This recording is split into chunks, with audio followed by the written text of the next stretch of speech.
My name is Kaispa Damshi, and I'd like to welcome everyone for this morning. And before we get started, I'd just like to take the moment to thank the speakers for this morning for gathering, grounding, and setting the tone for today's panel discussion, being arts practice in addressing healing and mental well-being.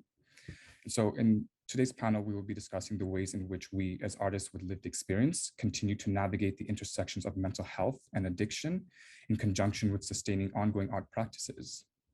Some of the questions that we'll be asking ourselves and collectively exploring is, how do we prioritize and maintain a state of well-being within our process of creation and expression? How does our art practice inform our mental health and vice versa? And what are the possibilities can we consider in reimagining a sector that supports or is directly led by IBPOC artists and organizations? So I'd like to take this time to welcome our wonderful panelists, Apinaki Timoteo, Heather Clearwind, David Salazar, and Ruth Howard. Welcome, everyone. And if folks would like to give a brief introduction as who you are as an artist, and a few points of your art practice as well for this morning's session.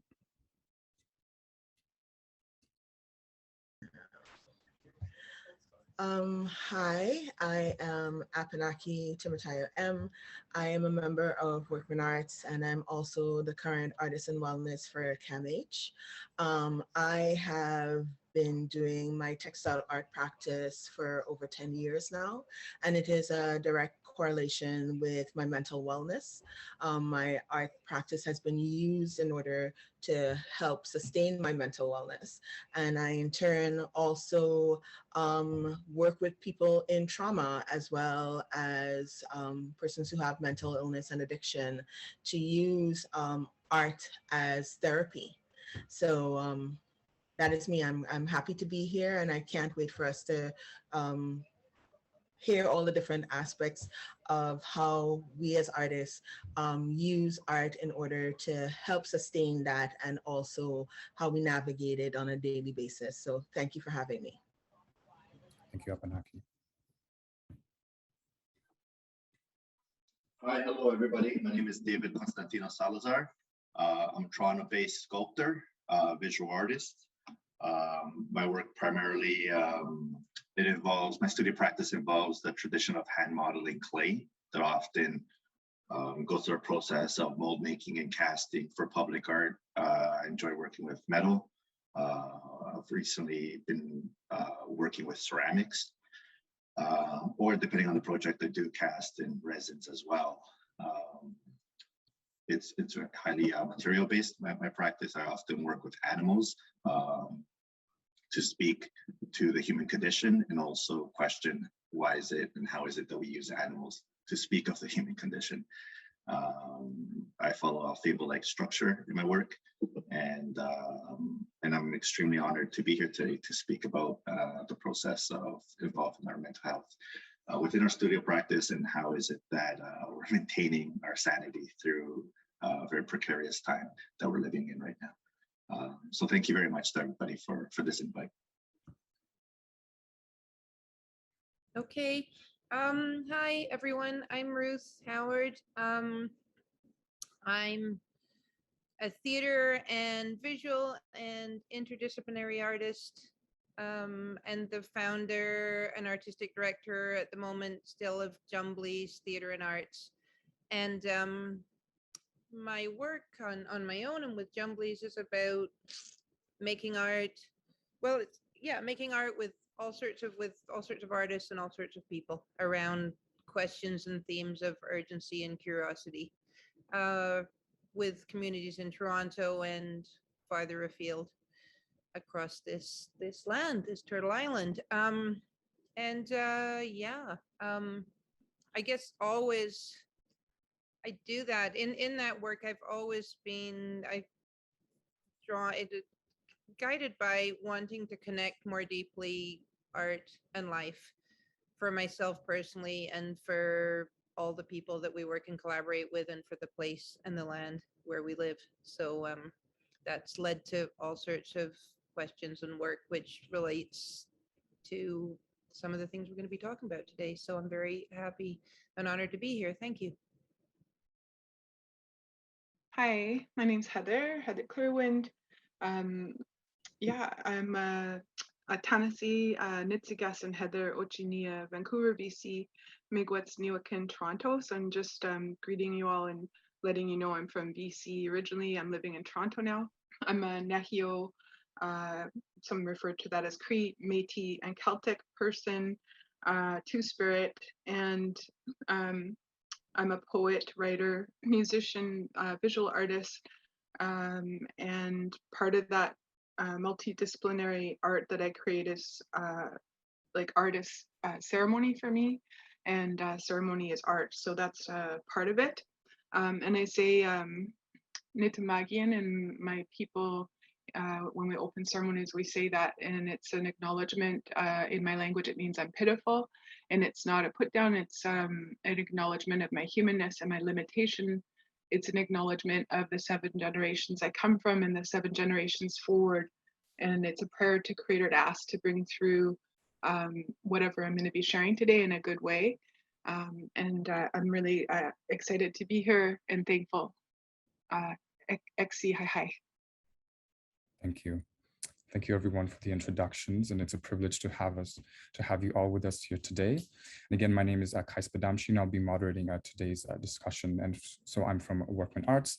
And for those of us who might not be familiar with Workman Arts, we are a multidisciplinary arts organization that promotes a greater understanding of mental health and addiction issues through creation and presentation. We support artists living with mental health and addiction issues through peer-to-peer arts education, public presentations, and partnerships with the broader arts community.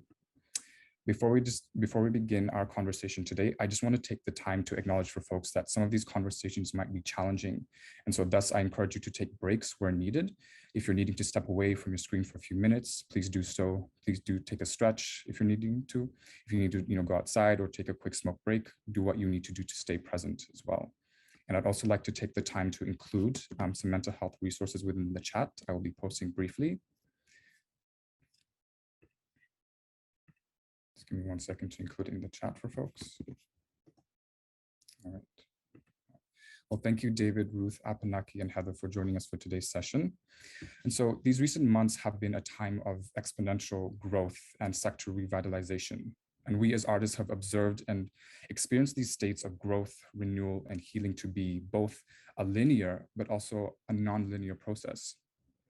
How have your artistic processes and modes of creation transformed or remained the same during these times? And what would you say the main impacting factors for stability or change were for you?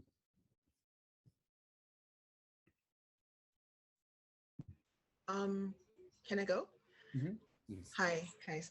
I would say honestly, at first when the pandemic happened, like everyone globally, I had my own hard time with kind of getting my brain around the fact that it was actually happening. It felt like it was something that was totally outside of reality for me, and I'm sure it was for everybody else who had to make that adjustment to like the safety protocols, the staying inside, the not being uncertain about exactly how safe you were when you went outside, and how to navigate like spaces that other people were in and that kind of thing.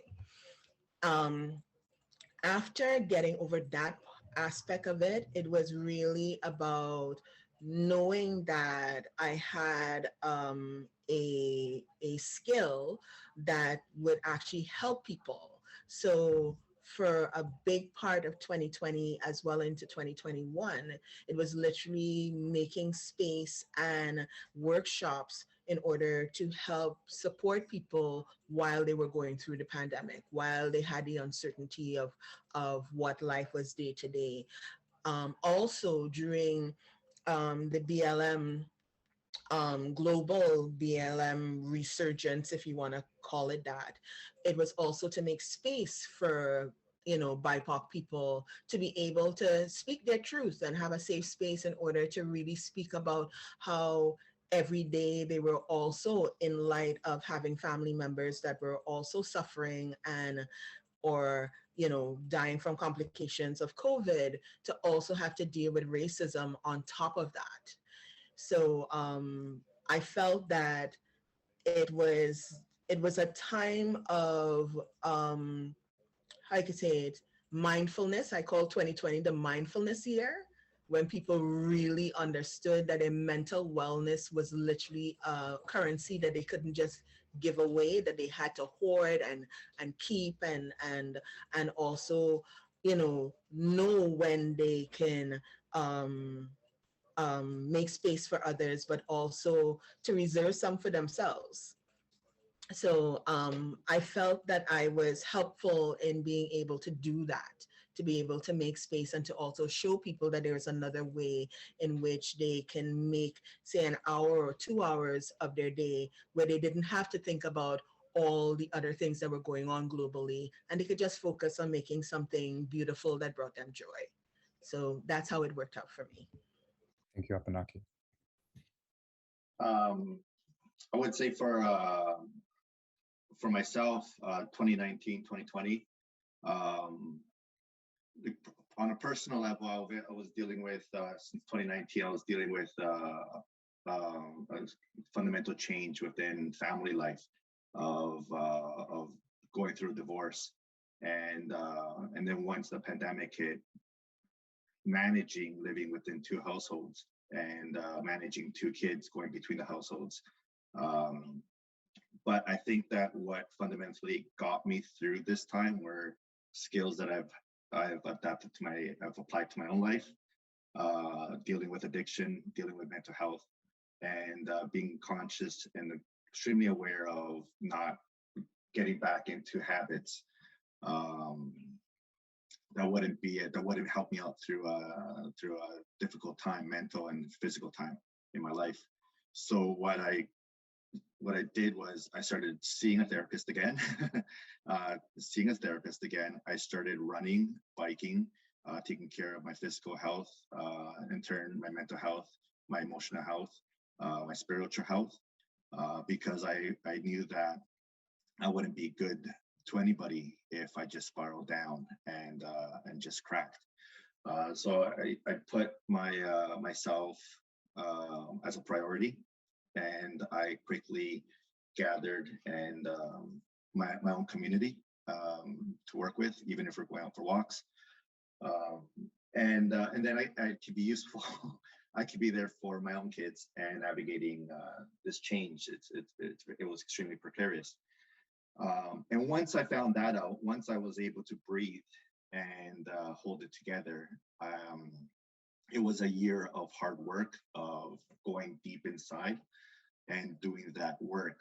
And I was blessed with the opportunity to produce work at a residency at the Gardner Museum that I did with Workman Arts as well. I invited them to participate in this, to lead workshops.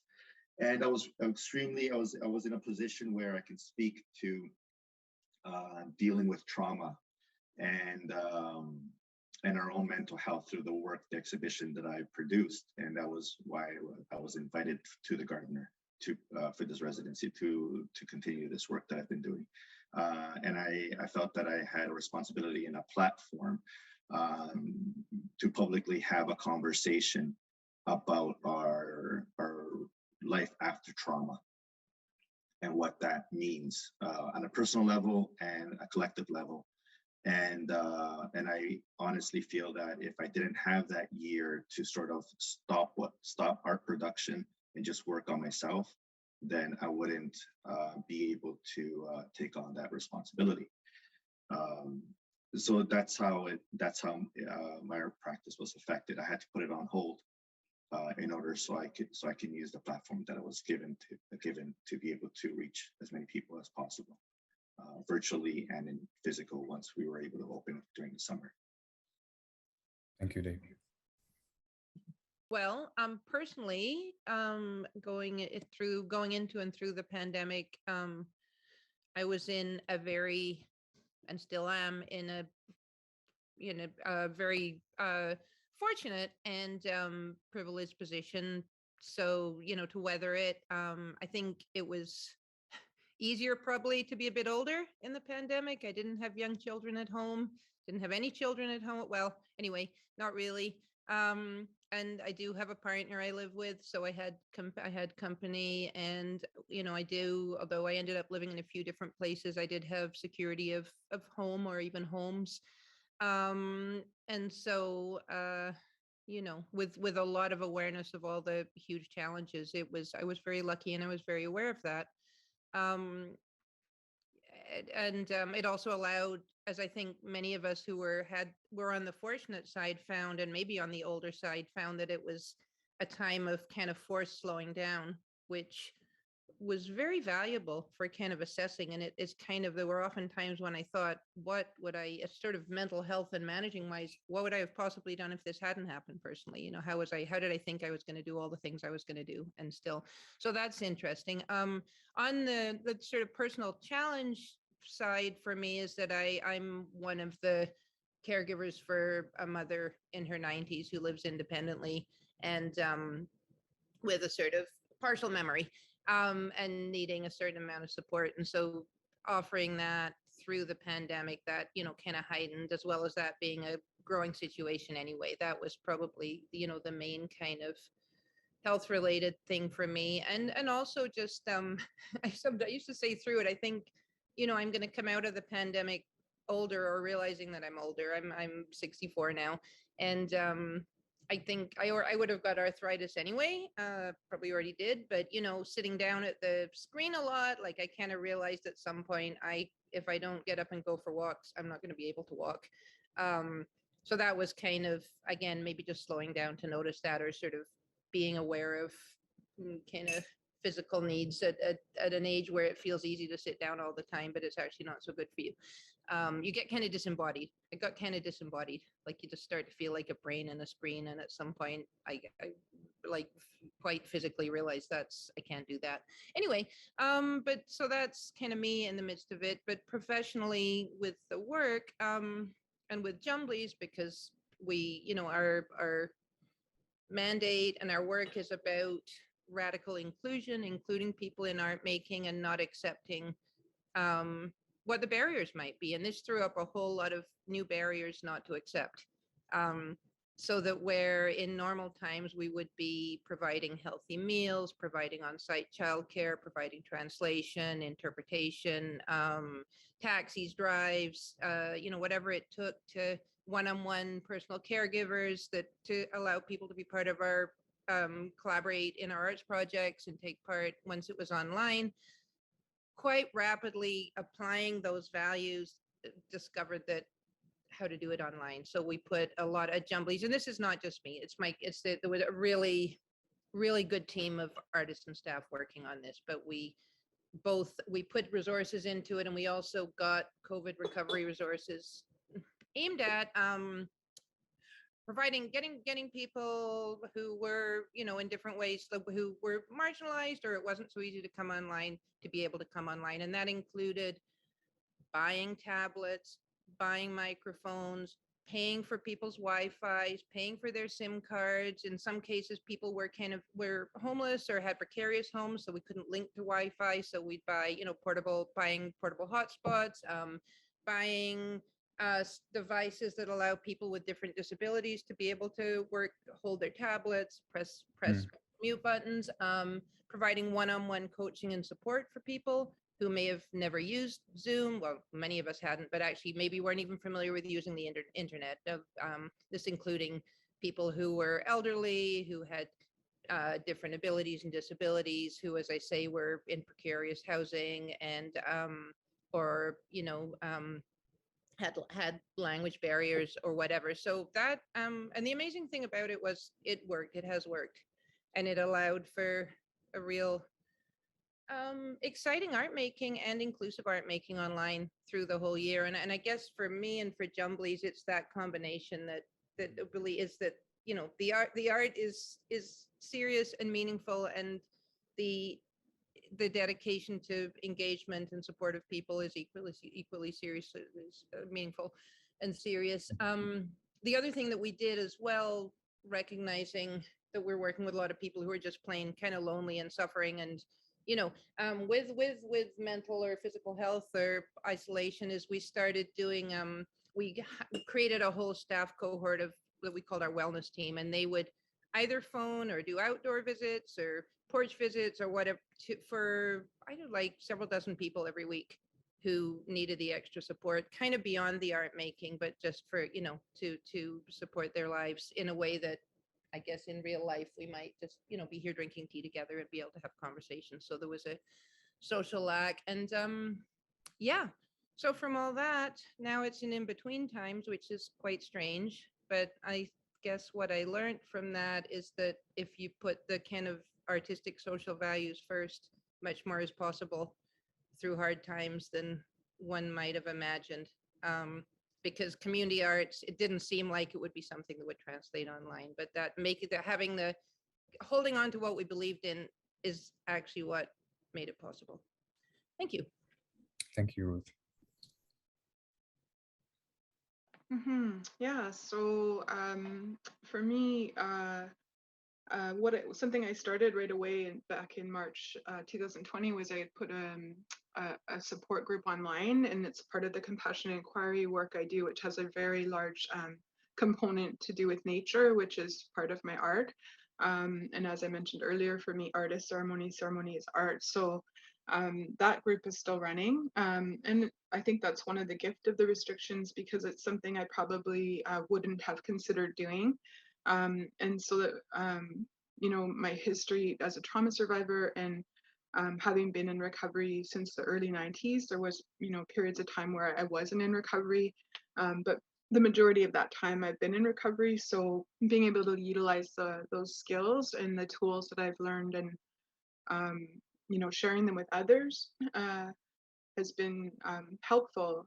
One of the most important things in my life is helping others. So I'm grateful for the platform of Zoom that enabled that, and some of the other changes that have happened were with more things happening online. I found that things were more accessible, which I think is another gift of the restrictions. Also, I think just kind of in a general sense, the inequalities and inequities that are happening became more visible. And I think that is an important part of what has happened through this pandemic situation. And I believe like when people see things, they can't unsee them. So I'm kind of thankful for that. And one of my prayers early on was to, praying that people would go inwardly and connect with their hearts and their inner gifts and bring those forward into the world. And I kind of have witnessed some of that happening, and I'm really touched by that. And I think that's again another gift that's come out of this situation. Art-wise, I focused on my visual art for a period of time there, and I found, sometimes it's quite soothing to do like brush strokes and things like that. So that was a large component for me. And then now I'm more shifting into poetry and writing as my focus. For my own stability and self-care was ramped up. My support network, I created, multiple layers and ramped up ceremony, time in nature. More recently, I've started walking and focusing on healthier eating. But yeah, a combination I find is really helpful. Also, mindfulness is a huge component in the sense of I can't control what's happening in the world, but I can control my response, and I can also be in this present moment. And that's part of what I teach in my support group, is connecting with the senses and becoming present in this moment can really help with being present with whatever's happening, and that can actually help to shift it, because the natural response is to deny, avoid, suppress, etc. So even being present with feelings can make a really huge difference. So those are the kinds of things I've engaged in. Thanks. Thank you, everyone. And so just from listening to you all talk, you've all touched upon the importance in, leaning into community more, to find support within our art practices and our mental health. But in the context of the times in which we're living in, having to navigate the digital space and the digital era, and as we're continuing to reemerge as artists and as a sector, What are some of the drawbacks that you have seen and barriers to technology in terms of your art practice? How have you needed to pivot or translate your art practice into the online world? How has it changed and how has it remained the same for you?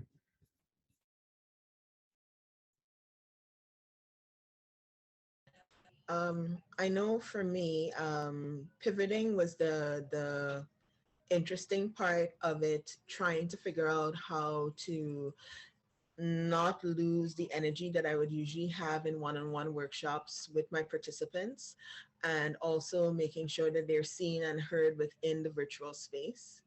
For me, I kind of I had to get a ring light and learn how to use that. That was a whole new set of skills that I never had before. And then I also tried to kind of see what my workshops would look like virtually from my side and try and make it as inclusive as possible for the participants. So for me, it was kind of like learning how to set up my workshop in such a way that people could see what my hands were doing, but also could see me. So I didn't lose anyone that way and was able to, instead of just only speaking about what we were going to do, they were actually able to kind of see me do it and take it from there. Also in just kind of like checking in, because one of the things that I found that was really instrumental in my workshops is that I do like a heart, body, and mind check-in at the beginning of the workshop, and then a heart, body, and mind check-in at the end of the workshop, just to see where people are mentally, and also for them to see exactly the change in how they started the workshop and after they successfully ended the workshop, like how they felt, how literally the workshop kind of like literally changed their brain chemistry to something that they were kind of happy with at the end of it. So that was also kind of validating their work as well. So I had to kind of find ways in order to kind of humanize my workshops in such a way and continue to do check-ins during the course of it that I, felt like I didn't lose anybody within it, and try to make it as personal as possible. Sometimes it's it's hit and miss sometimes, because even after you do all of those things, people are who they are, and they may just want to be there for community, not necessarily to do the workshop, which is also, I think, also needed in virtual spaces, that you don't have to participate, but maybe you just want to just be around people, seeing them create, and in turn maybe later on you may decide to create. So I'm hoping that those things that I've done, and I've gotten feedback enough from my participants to see that it's actually had a positive effect on them and creating the art. So for me, I think that was one of the things that I had to learn, but I also had to adapt and change as I created my workshops in order to kind of make it as personable as possible. Thank you. I'd say for the first part of the question, a personal level, I think I stopped probably posting a lot of my work in progress online through, like, for example, Instagram. I wasn't posting as much. Everything I did slow down quite a bit, and thankfully, everything did become somewhat of a meditation, and very personal as well, even within my own studio practice. And I felt comfortable with that. I felt comfortable with not having to post what it is that I was working on, especially being so disconnected with a lot of people without having studio visits. But I was comfortable with that. With giving workshops and classes, again, I had to learn as well how to work with multiple cameras, so people can see my face, and at the same time see what it is that I was sculpting and the instruction that I was giving. And I also found that checking in at the beginning was quite stressful, but as soon as I would finish and just turn everything off, I'd feel very gratified, because we are communicating with people, and we're all in our either studios or homes, and checking in with one another was very heartwarming during those difficult times, and knowing that we are collectively working through the circumstances, and connecting through sculpture, through art, something that we're passionate about, was extremely fruitful. And it also opened up new possibilities because people were asking to be my studio assistant. People just reaching out through social media, and I got tired of saying no. And it opened up a new possibility of me saying, okay, well, why don't we do something on Zoom? And I can just give instructions. I can send you some like a maquette, and you enlarge it if you just figure it out. These are the materials you need. I'll drop off the maquette. You figure it out. And I thought that was a great opportunity to have apprentices, but also apprentices that didn't have to come into my studio at home because of the pandemic. But so it did switch. I did switch a different way of connecting with people and allowing people to work on art and to meditate on sculptures and enlarging the maquettes that I had. So I felt that that's how it is that I navigated connecting with people through technology. Thank you, David. So, you want me to say something? Please, Ruth. I think I already answered this a bit in the answer to my first question. But you know, in a way, everything changed, and in another way, what was important stayed the same. And it was, yeah, huge. And so, yeah, it things creatively and socially, all sorts of things, new things became possible, and there was a lot of learning and a lot of you know, teamwork, reliance for me on, you know, I learned fast. I guess I'm someone who learns fast when I need to and when it's related to the thing I want to do. So I got quite good at some of it, but also had to rely on other people, sometimes younger people with, you know, good, stronger technical skills. So we became a very good team at Jumblies. And so now coming out the other end, I might say, because now that's all happened, right? And now it's this, I keep saying, it's this strange in between time. And in a way, it's more unsettling than it was responding to the crisis at first, because it's hard to know exactly, are we live, are we not? The sort of going back and forth makes both feel kind of strange. And so I'm kind of struggling for myself and for our company and projects to navigate that. And I've partly how and I've also just developed, though you're doing a really good job of it, but a real suspicion, and I would almost say dislike of hybrid. I mean, the hybrid is the word of the time, is the buzzword now, right? And I've also said, yes, we'll be hybrid, but live streaming when we're trying to do something live, this is a conference, so it works, but trying to do something live and creative and have a Zoom participants and live participants or audience, I'm kind of learning to hate it so far. And find other ways around it, to be honest, but that's, you know, maybe also that's another learning curve. So I either have to learn to be better at it or find ways to sidestep it. So that's where I am now. And it's one of the songs we're singing in our community choirs, the new works we've commissioned. One of the repeated sung lines is, I know these are uncertain times, and that comes actually from some actual found text from our neighborhood association here, but that's kind of just my mantra now. When I feel odd, I just sing that to myself and think they just are, we're just floating through them. Thanks. Thank you, Ruth. Yeah, for me, I guess, you know, as I mentioned earlier, sharing some of my recovery tools and things like that, reaching a greater like audience or more people, being able to help more people. Again, the platform of Zoom, which I'm really grateful for. I hadn't used Zoom before, so like when I started that support group in March, it literally was right there. For me, I really miss in person. Being Indigenous and holding ceremony on land. Again, I know some people might not consider ceremony art, but for me it is. And yeah, I really miss that in-person part and facial, being able to see people's faces and things like that. I know on Zoom there's the cameras and things. I don't share my identity online, and often my eyes are closed when I'm online, and people will do something and they're, you know, I'll be like, what? Like I didn't see because I'm not looking. My eyes are often closed. And so it's kind of funny for me that way. But yeah, really missing ceremony in person. I did get a grant in the summer and I was able to offer a couple of outdoor events. And that was amazing. and I have another bit of a grant that I was supposed to do some more events, but maybe when the weather warms up, I'll be able to do those again.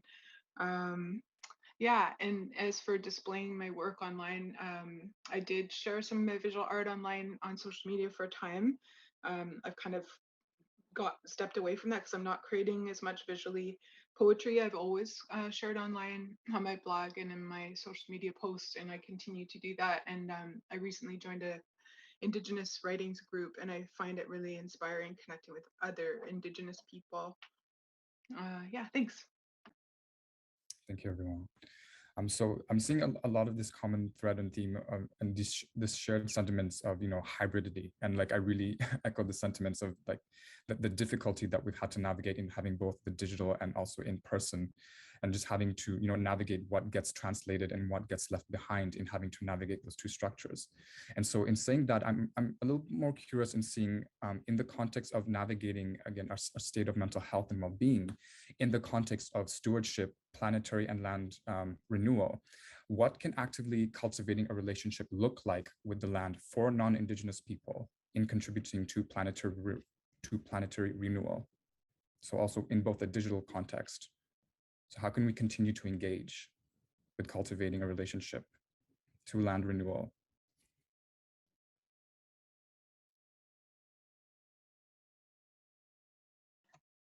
I think looking into my studio practice, it's as a sculptor, we're constantly working with a lot of different materials depending on our path. For the past couple of years, I've been working on a project that I exhibited in Paraguay and here in Toronto, and all in ceramic. And I followed in love with ceramic. Where normally I would be hand modeling in clay, plasticine, oil-based clay or water-based clay. Often the studio process would be making a mold, whether it's silicone mold reinforced with plaster or fiberglass, and then cast in various materials.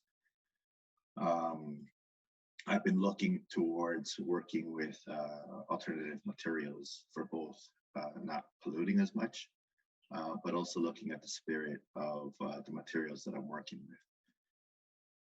So I'm consciously questioning the choice of materials that I'm working with now, and I'm enjoying this process where, as opposed to making multiples, I'm just making originals and the spirit that the original has, as opposed to the loss of spirit that comes through creating multiples. So in that sense, my studio production has been changing within the last couple of years. With the last 3 years of producing less waste, and in turn, it's my relationship to the material, the objects that I'm creating, and that I'm choosing to speak to my audience with. So on a spiritual level, that's a fundamental shift to my approach to my meditation as a sculptor, my meditation with the materials that I'm choosing to communicate with, and walking away from pollution, a great deal of pollution, once created in the studio process.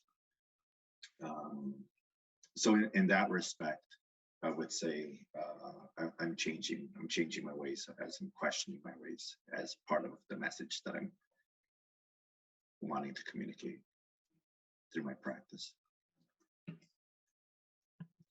Thank you, David. I think for me, my art practice has also always been kind of using recyclable materials as well. I currently have a huge stash of fabric, but I'm actually just not trying to buy anything new. I'm definitely been using little bits of materials and fabrics from either clothing that I've actually gotten donated. People have actually said, Apanaki, I have this shirt. you want to use this in your art? And I've actually used that in my art. I even used one dress that my mom actually gave me years ago, and it's in one of my pieces that is currently at CAMH right now. So it helps that the materials in order to make my art can be found at home, and which I encourage my participants as well, after they've done workshops with me, that they can add their own personal old shirts or dresses or stuff, or add a part of themselves or even part of their culture into the pieces. um, and I think I will continue to do that moving forward, and also to, as you said, create less waste.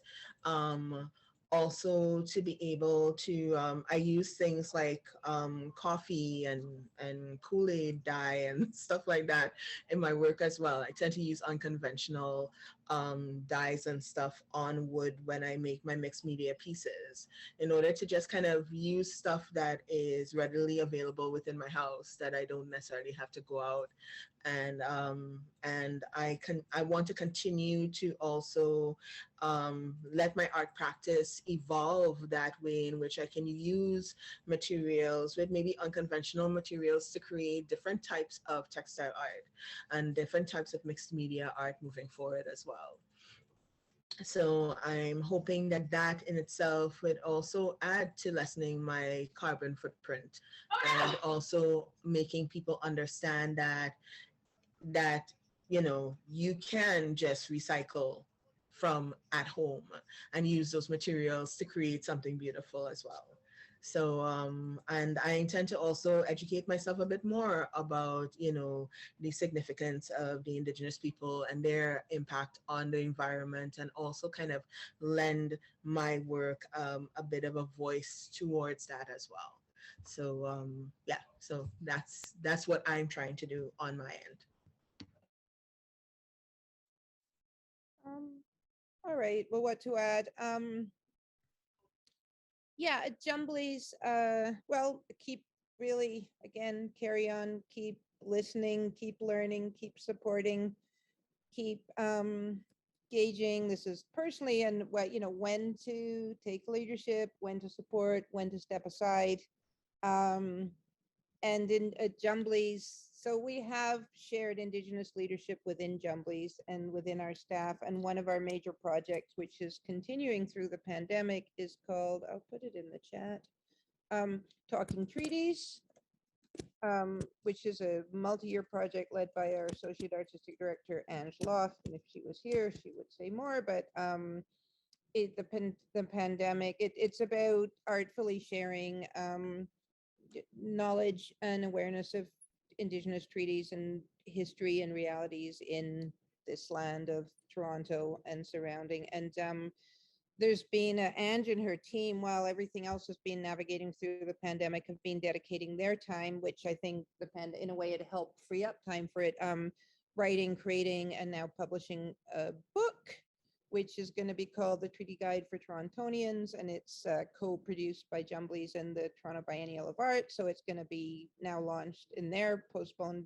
time frame of the spring, and it's a it's a Jumblies project, but I'm just a backseat supporter because they're a great team and they're making it happen. So I guess it's part of an answer is to create, because that's also now it's connected with the Board of Education and resources, and there's going to be a website, and York University and Martha Stigman. That's like, there's a lot going on there that is kind of putting that knowledge out into the city and the world across differences of culture and ability and education and age in a way that, is like, well, it's a good thing. It's time it happened. And so I'm proud to have had anything to do in even a backseat way and put resources of our company towards it. So I guess you keep, as I say, keep listening, learning, supporting, and placing myself personally within a picture where I don't need to be in the lead, less so, and than I did, and that's a really good thing.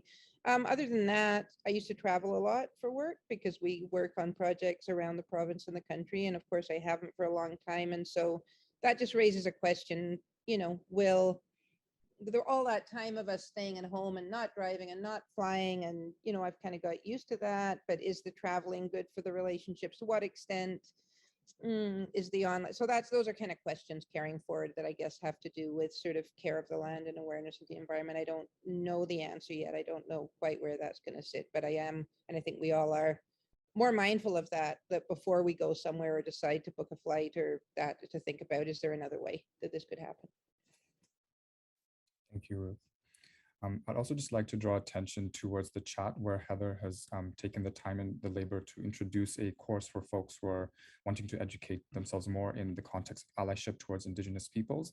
And then I'd also encourage on a greater scale as communities and organizations, in addressing the calls to actions, what are some of the immediate things that we can implement, being, having human resource support directly to Indigenous-led organizations, or perhaps we even considering allocating a specific percentage towards our operational and reserve funding towards Indigenous-led organizations. So these are just one of the few simple, direct ways that we can actually, put our mouths where and our resources where the money is.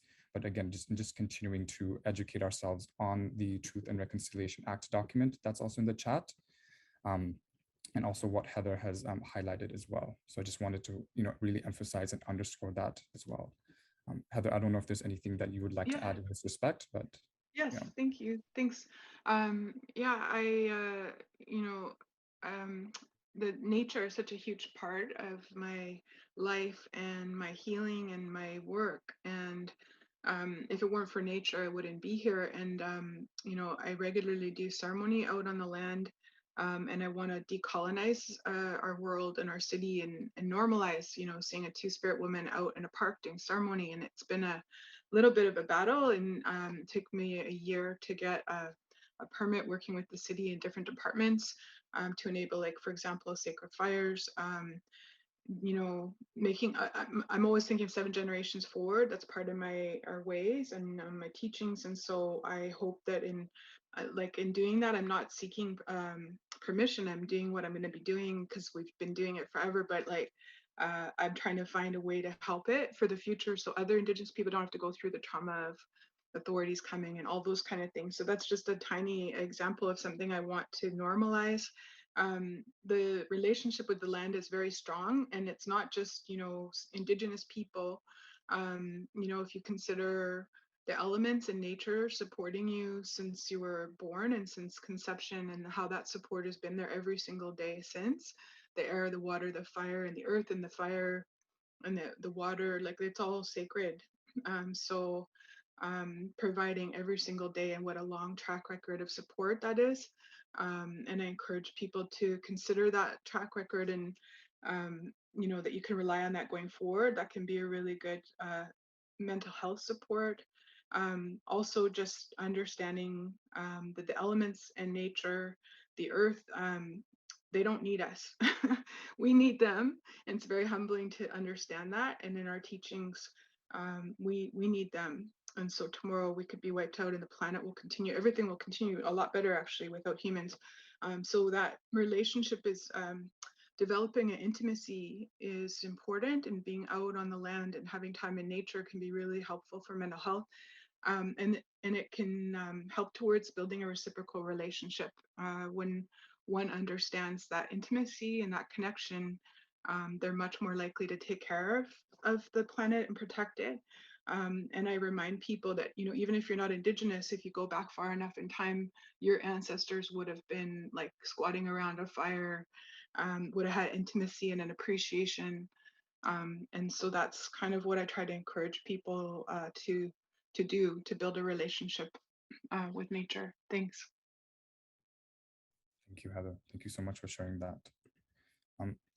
And as IBPOC artists who identify with lived mental health and addiction experiences, disabilities, and who are neurodivergent, but also some of us on this panel who do not identify from these intersectional identifications, what are some of those support systems? And you've all talked a little bit more about your support systems in navigating these precarious times, but what do these support systems look like for you moving forward? What are you hoping to see from organizations and the sector in supporting artists and continuing to make work around the topics of your exploration, but especially for folks who identify with mental health lived experience?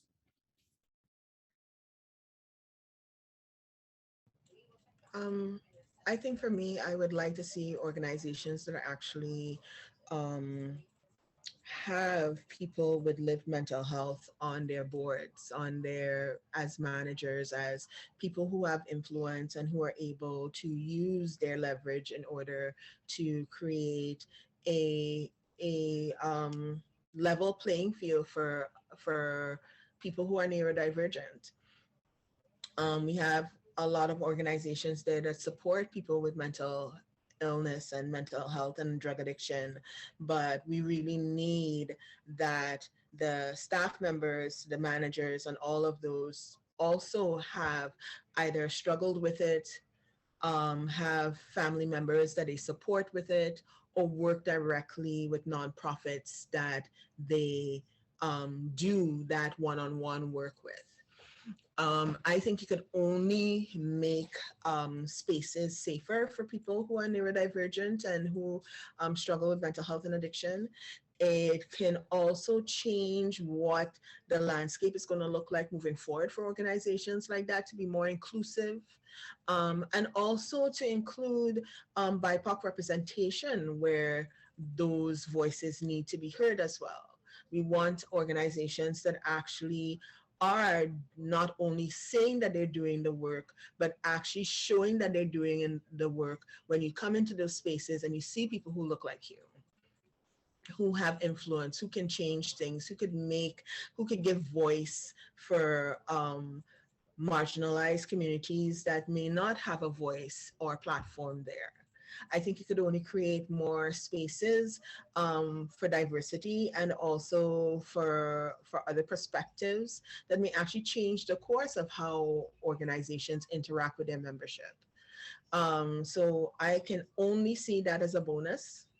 And I'm hoping that, especially in light of what happened in 2020, where globally we saw exactly how much of an impact it had on the BIPOC community during the pandemic, that that there's less performative ideas of it, but actual work being done, actual terms being changed, actual mandates being made in order that these organizations will actually put put money where their mouth is, actually implement things that are actually going to affect change long term.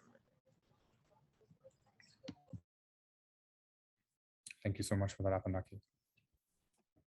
Just to to repeat, but it's I think as artists right now we're being put in a position where we're being asked to produce work for the public, but funding is limited. A lot of us have lost our revenue. Often we provide the revenue, our own money, for creating our projects, right? In hopes that we do get a grant for it afterwards in 6 months after the project has been developed and experienced by the public. So if we're being asked to reflect on what it is that we're experiencing locally and globally, I feel that there should be more support for us to be able to take care of our own mental state of being, in order to, like, we're not a factory. We have to take care of our own state of mind in order to produce, right? We can't just be squeezed dry, being asked to create content for people to navigate their own mental well-being in society. Countless of people are taking time off, even if they can't take it financially, but people are not going to work because it's just unbearable. It's just too much. And I feel that through the pandemic, through this crisis, the inequity and injustices that a lot of us are navigating have been brought out to light, and people are taking a stand for it now. People are changing their way of life, prioritizing what's important to them, which doesn't flow with capitalism. And we're all feeling it. We're all in a major shift right now. So I feel that if we're expected to help our community navigate our own mental health, like who's taking care of the artist's mental health in order to produce content, to produce work? So it's that's something that I'm personally navigating right now. People asking me to create work, but I'm like, what you're offering, like unfortunately what you're offering, how am I supposed to navigate my own bills with the budget that you're offering, you know? So it's sort of you hate to say no, but at the same time it's like if you keep on saying yes, then the standard isn't going to change. Like, got to fork up money, right? Got to fork up money for us to produce what's being asked, what's needed to be produced right now for society. Thank you, David. I'll share if Ruth isn't going to. I just wanted to say, I think as artists, we're with what's happened with restrictions, art has been appreciated more now than ever before. I think that our art has helped to get people through a really, really challenging and difficult time, and there's a greater appreciation and a greater desire to have art, to engage with art. And I think that that means we're poised and have an opportunity here to, based on what was already shared, really gain more funding, gain more supports. I'll just add like Indigenous spaces, like creating more Indigenous spaces is important as well. Yeah, I feel like there's but I also really understand about the funding and things. It's difficult. Art is so underpaid and things like that. So yeah, I really think there's an opportunity here, and I hope that that'll happen. Thanks. Yeah. Well, in the general desire to step aside and make space for new and diverse voices, I don't want to say too much now in response to this question, but I guess except that everything changes, and health, mental and physical, isn't a stable thing, and we all kind of got to continue, including me, to stay attuned to situating ourselves in where the best places to be for ourselves and for who we want to support and what we want to see change. And another thing that I mentioned before that I'm like to think about is how art accompanies us through the stages of our life, and how caring for ourselves is linked to caring for others, and how sometimes in the work, that can be hard to balance those things. And I go back to being a parent of 3 small children and trying to, balance that with work, and now being, as I said, an older caregiver of an older mother, and all those challenges, and how the working, how our work environment. I mean, I'm also fortunate to be able to shape my own work. Partly a reason for me founding Jumblies was to actually address those challenges and barriers through the work for myself and through colleagues, how to make an art world that was more friendly to ourselves and those that we're caring for and care about. And that's kind of, and just so I just want to mention, there's a wonderful project called Balancing Act, which is it's led by Theatre Direct, but it's now national-wise, and it's looking at this kind of continuum of care through life, and particularly in the theatre world, but expanding to other areas of art and how to actually make a difference in the environments, and which I find very heartening, because having been through a lot of that and just struggle, it's one of those things where, yeah, that's finally needed to happen, and it's great to see it happen. But that's all I'll say. Thank you. Thank you for sharing. Thank you for sharing, everyone. One of the things that, in just listening to you all, discuss this collective visioning of healing, one of the things that we had at our 29th annual Rendezvous with Madness Film Festival at Workman Arts, our overall theme was called New Normal, right? What is normal as we continue to, renegotiate and navigate a reopening of the sector, and also to really meditate on how we as artists within our respective practices, continue to find moments of, healing and growth, both in a linear but also a non-linear fashion. And that being shared as such, my question to you as the panelists, how do you envision art in continuing to being a vehicle in addressing, a mental well-being, in continuing to advance perspectives on mental well-being, healing for yourself? What does it look like for you on the horizon of healing and wellness and renewal? What does it feel like? I'll just jump in here. Well, I'm seeing a change within. We're just asking people, how are you? How are you? How are you doing? How are you keeping up? Because it's just being dragged. It's dragging on, right? We're supposed to go back to work, but a lot of people are still shut down, and the bills keep on coming. So it's I think it's been part of the vernacular now that that I've been meeting up with people, with close friends, with acquaintances, and also meeting new people. I hear a lot of people just asking, how are you doing? How are you navigating everything? Are you okay? Just checking in with one another. And I think at a social level, I think this is extremely important because it's a conversation that we're all having, not just through seeing advertisements, but also it's impacting ourselves individually and collectively, and within our family and within our friends, within our own communities. And I'm happy. My heart is filled that I'm hearing people ask these questions, because we're not back to what life used to be. And thank God we're not back to what life used to be like, because we're conscious of how we don't want to go to what life was like back prior to the pandemic. We want change, and we're trying to change at a micro level. There's a lot of change that has to be done.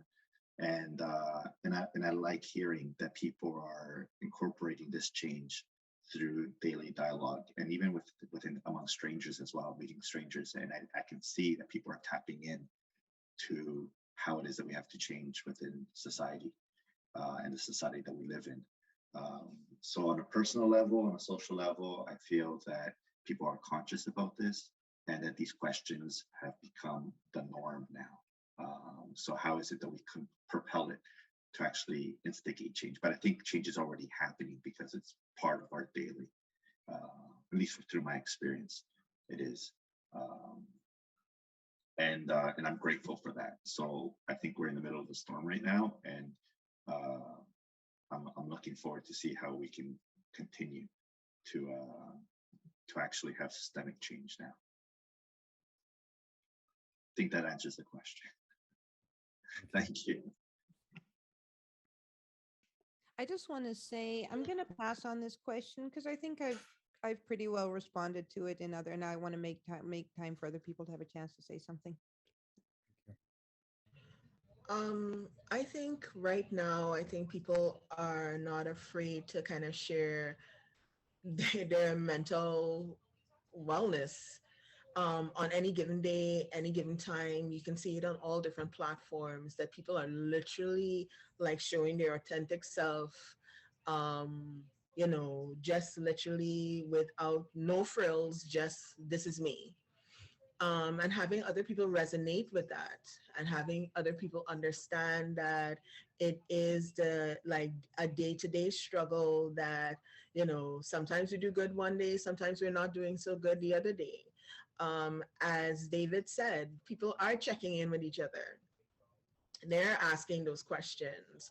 They're not assuming that you're going to be okay in every environment. And they're also making space for you to maybe not be present because you just can't be present that day because of whatever is going on. Or just the pandemic is just like getting you down that day. And I think that is more connected to having more human interactions on all platforms with that. That it's not a bit of an excuse. It's not about just pushing through until you get through that hump kind of thing. It's that it really takes a toll on us mentally, and in so doing, it affects our families. It affects our relationship with our friends, with our partners, with our children, with our co-workers, especially when we're kind of doing this hybrid thing where we're working not only from home, but sometimes have to actually make it into the office to interact with people. I think for all those introverts like myself, well, I'm a bit of an omnivert, it was kind of like, this was my safe space. I don't necessarily have to move from my home in order to be able to work. I can still affect change. I can still affect people's lives without actually leaving my house.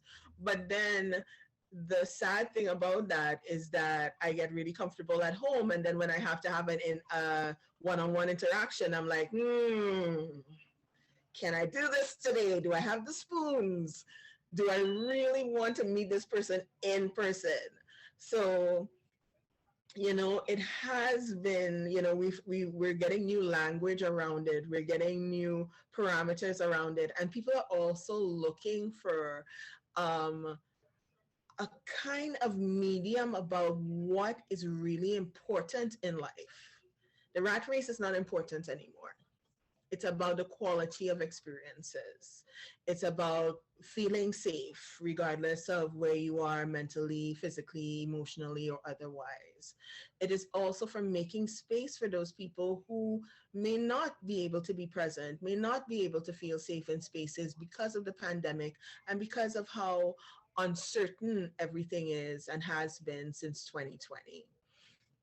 So for me, that is the amazing part of what has happened during quarantine, which I think is just going to, I think we'll be forever changed after this. There's no way that we can go back to the status quo because it cannot be sustained anymore. So yeah, I am for exactly what is going on here, and hopefully we can get to a different type of normal, which is more supportive of people's mental wellness, as well as also having a quality of life that is really sustaining and beautiful and empowering as we move forward. Thank you, Apanaki. Yeah, I reiterate like what's already been shared, and I agree, and I've already said about, like, I shared it in the chat as well, like what's been seen can't be unseen. So the inequalities, the inequities, I think that's one of the gifts of what's happened, and people have become more aware, right? Maybe people for the first time in their lives have not been able to access something, like they're wealthy and they're able to get anything at the touch of their fingertips, and all of a sudden for the first time in their lives they can't get it, and that makes them wake up and be like, whoa, what's happening? I can't get this thing, like, and then they start to notice things that are happening. And so the things, the normal was never normal. The genocide of my people continues today.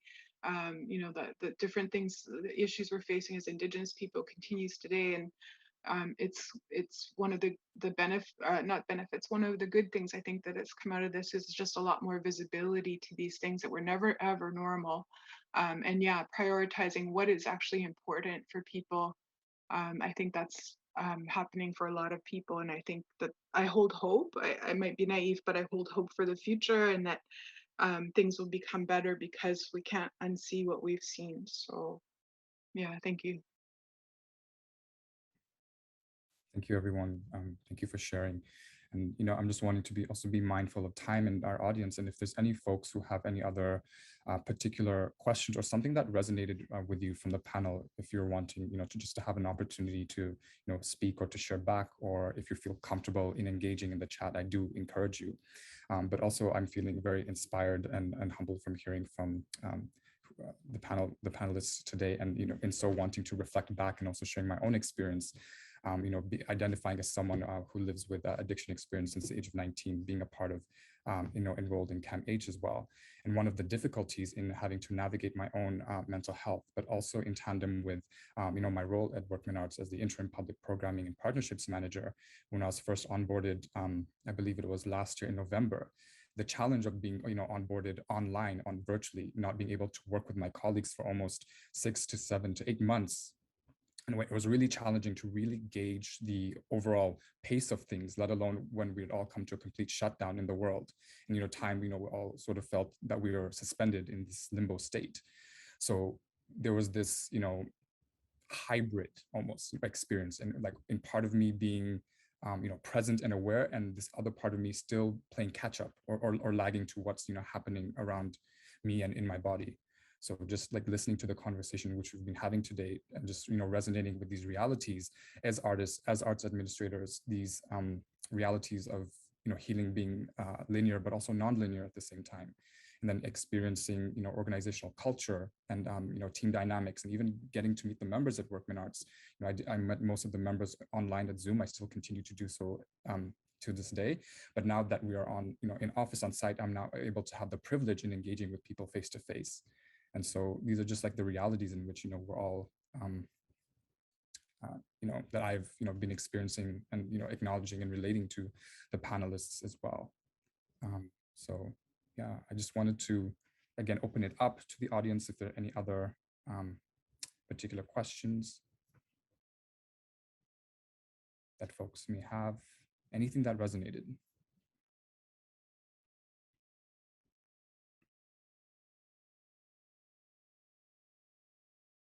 Yeah, I will share. I already touched on it about nature and what a huge resource that is, and I really want to, touch on that again and just remind people that nature is there for everybody.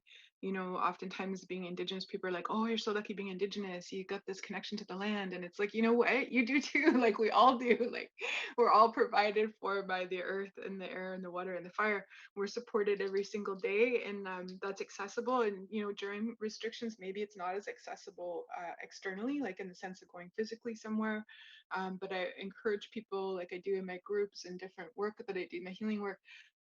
You can still access nature online. It's not the same, but you can still tap into it with videos on YouTube, or there's a lot of really great nature sounds and birds sounds and things like that, or even just photographs of nature. It's a really great way to connect. And it can become a part of a practice, a mindfulness practice. I mentioned earlier about becoming present in this moment, engaging the senses, and becoming mindful with practice. It can really help with the thoughts, because like we can't control how we feel. Our emotions will happen, but we can control our thoughts and how we respond to things. And the mindfulness practice I found really, really helpful in art creation as well. It lets things flow a lot easier. And I just wanted to mention that to people. Really encouraging connecting with nature. A lot of my teachings came directly from nature. Really, really powerful. So yeah, I just want to reiterate that. Thanks. Thank you, Heather. I'm just checking the chat to see if there's anyone engaging.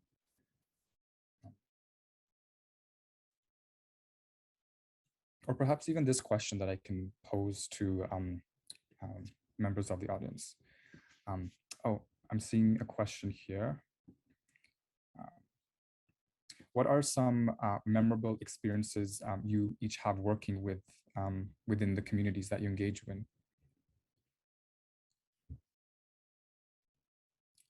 I hope I read that correctly. Yes. Yeah. Sorry, let me reiterate the question. It might have been, what are some of the most memorable experiences that you have as panelists in working with the communities that you engage in?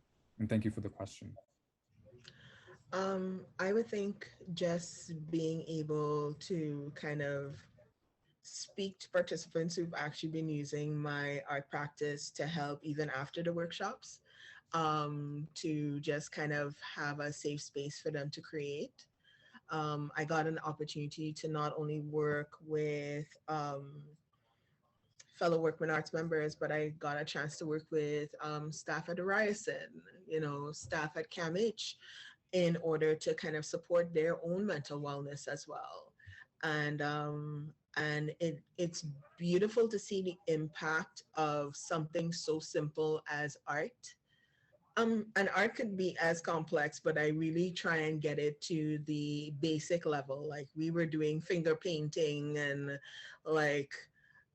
found poetry, where you just kind of cut up little pieces of poetry from a poet and then create your own original work, and just really getting to the basic artistic, almost kindergarten level of artistic practice. And it was so impactful in so many different ways. So it was lovely to see how people are impacted by something that they just really, really needed to reconnect to their kind of child self in order to really get that feeling of play again. And I was glad to be able to facilitate that on different levels with different people going through their own mental wellness, trauma, and addiction challenges. So for me, that was a win for me during all of this. I can relate in the sense of working with my community of workman arts at the Gardner Museum, where I was asked to produce the work of Forever Bird Botanicals, which is a bunch of birds created in ceramic, terracotta ceramic, that have flown directly onto a wall, and then their bodies transforming into botanicals. Sort of like, it's a metaphor of life after trauma, where the energy source continues of life, but within a different body. And inviting workman arts and the members, we were having workshops where the members and myself were creating birds that were facing this installation at the Gardner. And a sort of aha moment was working intimately with the community when seeing the installation together. One member noted, this installation reminds me of the migrant experience, where I work a lot with the symbolism of birds and what they mean to us culturally through different cultures. And I hadn't noticed that before, that it is the migrant experience, where you do fly from one location of the world to another looking for home. And in the middle of this installation, there was something mimicking a nest. We're always looking for home. We leave an idea of home, going, looking, seeking another place for a home, but we never arrive there the same that we left. We transform. And I had no idea that's what it is that I was working with visually. And that was, it was a great moment, because it was for the first time in my art practice that I was opening up my studio to collaborate with other people. And I had limited control of how this collaboration was going to unfold for an installation, public installation. And I really enjoyed that, because it helped my conceptualization of what it is that I've been working on so intimately in my studio. And the dialogue is evolving. And it was extremely beautiful to be able to collaborate intimately with a group of people in my community, and to present work, and to have them as contributors, to allow for the narrative of this work to evolve as well. And I mean, it was extremely humbled by that opportunity, and extremely grateful for this new possibility of creating work. Thank you so much for that, for asking that question. I'll go ahead and share. For me, what comes to mind is this teaching our creation stories as Nahio people.